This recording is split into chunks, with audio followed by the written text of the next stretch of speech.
You asked, how to divide 9287 by 7 using the long division method.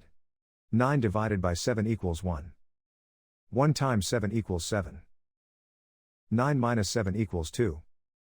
Bring down 2, making 22. 22 divided by 7 equals 3.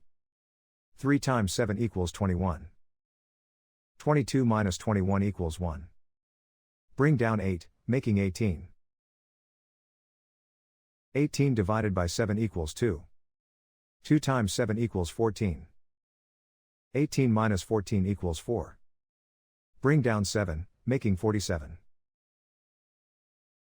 47 divided by 7 equals 6.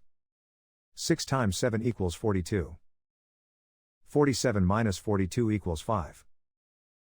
The remainder is 5. The final result is 1326 remainder 5.